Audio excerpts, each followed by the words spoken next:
Assalamualaikum warahmatullahi wabarakatuh. Halo kawan-kawan. Oke, kali ini kita akan membahas tentang menuju Pilpres 2024 yang masih perihal Pak Anies Rashid Baswedan kawan-kawan. Iya, Pak Anies kemarin jalan-jalan ke pasar itu Cianjur kayaknya dan bertemu dengan penjual di sana. Dan kita masuk pada berita yang pertama bahwa penjualan menurun karena TikTok Live. Pedagang di pasar induk Cianjur curhat ke Pak Anies Rashid Baswedan kawan-kawan.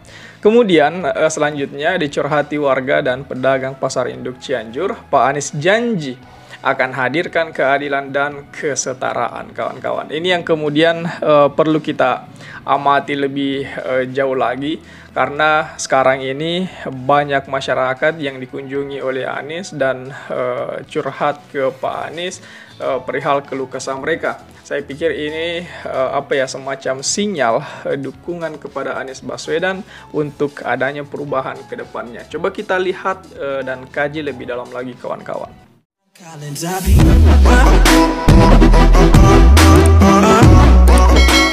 Sejumlah pedagang di pasar induk Cianjur mengeluh penurunan daya beli masyarakat akibat terdampak TikTok Live, kemudian market online dan sebagainya itu, dan mereka curhatnya ke Pak Anies Rashid Baswedan kawan-kawan. Bakal calon presiden Pak Anies itu melaksanakan safari politik ke sejumlah lokasi di Kabupaten Cianjur pada Kamis kemarin kawan-kawan. Lokasi pertama yang dikunjungi Pak Anies di Kabupaten Cianjur adalah Pasar Induk Cianjur. Setibanya di lokasi pertama itu, baca pres yang diusung Nasdem dan PKS tersebut langsung berdialog dengan para pedagang. Pak Anies mengatakan banyak pedagang yang mengeluh kawan-kawan tingkat penurunan daya beli masyarakat karena pengaruh penjualan melalui TikTok Live. Nah, hal yang paling banyak disampaikan pertama tentang menurunnya penjualan. Jadi mereka mengeluh tentang daya beli masyarakat yang menurun sehingga omsetnya juga menurun, kata Pak Anies dalam pertemuan kemarin kawan-kawan.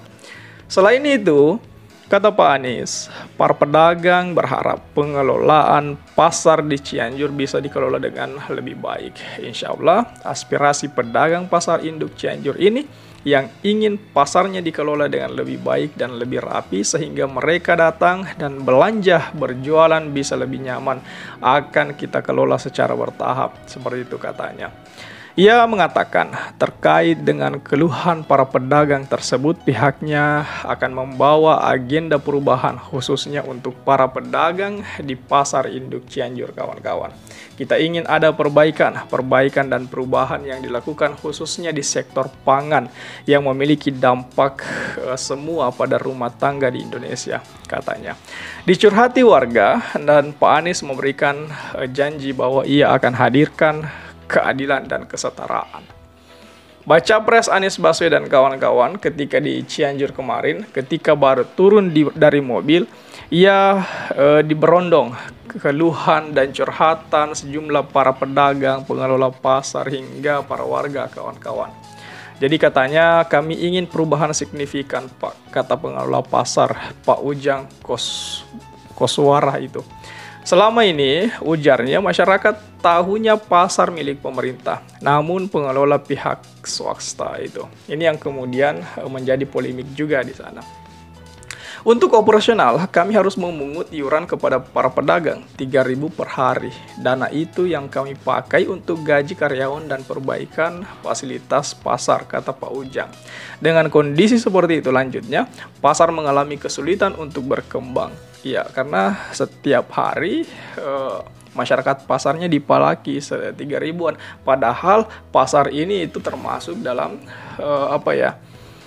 omset negara, dan kenapa yang mengelola itu swasta itu. Nah, kita lanjut kawan-kawan di bagian ini. Berjalan menyusuri kios-kios itu, kios demi kios, Pak Anies dicegat Pak Dadang itu, seorang pedagang daging yang mengeluhkan kios yang makin sepi karena daya beli masyarakat menurun akibat mahalnya harga bahan pokok, seperti yang saya katakan tadi kawan-kawan. Saya usul bansos PKH, program keluarga harapan tak lagi berupa sembako tapi uang, biar warga belanja ke kami, kata Pak Dadang itu. Sambil mendengar keluh kesah warga, sejumlah para pedagang dan konsumen teriak histeris. Hidup Pak Anies, itu katanya. Jadi hal-hal semacam ini ibaratnya sebuah kode bahwa kebanyakan saat ini masyarakat menginginkan perubahan, kawan-kawan. Masyarakat inginkan adanya perkembangan ke depannya.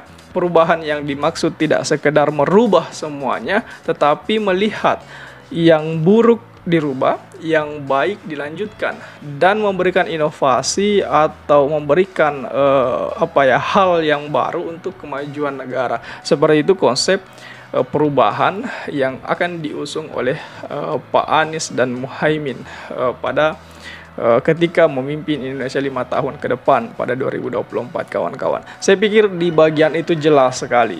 Nah, kita lanjut bahwa sambil mendengar keluh kesah warga, sejumlah pedagang dan konsumen teriak histeris itu. Katanya hidup Pak Anies. Ini semacam kode untuk mendukung Pak Anies di Pilpres ke depannya. Di sebuah kios kelontong, Pak Anies disuguhi sepaket gula aren oleh pedagang, yakni Pak Dede itu.